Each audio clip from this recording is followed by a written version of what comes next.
ಕೈಲಾಸದಿಂದ ಭೂಲೋಕಕ್ಕೆ ನೀ ಇಳಿದು ಬಂದಿರುವೆ. ಎನ್ನೊಡನೆ ಗಿಣ್ಣದ ನೈವೇದ್ಯವನ್ನು ಸ್ವೀಕರಿಸಬಾರದೆ. ಹೀಗೆನ್ನಲು ನಾರದರಿಗೆ ಈ ವಾಕ್ಯವು ಅರ್ಥವಾಗದಿರಲು ಗುರುಬಸವರಾಜನನ್ನು ಕುರಿತು ಬೇಡಲು.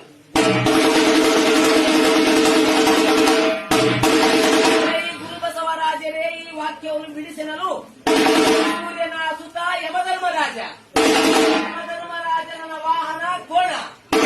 ಕೋಣನ ಇನ್ನೊಂದು ಹೆಸರು ಅಗ್ರಜ. ಕೋಣನ ಹೆಂಡತಿಯು ಎಮ್ಮೆ. ಎಮ್ಮೆ ಕರು ಹಾಕಿರುವುದು ಭಿನ್ನದ ಭಿನ್ನಕ್ಕೆ ಹೋಗೋಣ ಬಾಯನ್ನಲು.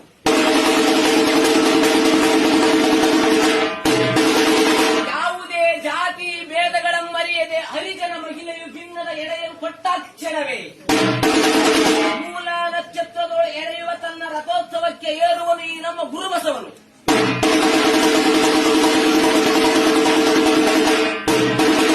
ಈಗಲೂ ಸಹ ಗಿಣ್ಣದ ನೈವೇದ್ಯವನ್ನು ಪಡೆದುಕೊಂಡು ತನ್ನ ರಥವನ್ನು ಏರುವನು. ದೇವಾ, ನಿನ್ನ ಮಹಿಮೆಯನ್ನು ವರ್ಣಿಸಲಿಕ್ಕ ನಾನಿನ್ನು ಸಣ್ಣ ಬಾಲಕ. ಅರಿತು ಅರಿಯದ ತೊಡಗು ನುಡಿಗಳನ್ನು ನುಡಿದಲ್ಲಿ ಮನ್ನಿಸಬೇಕಪ್ಪ ದೇವ.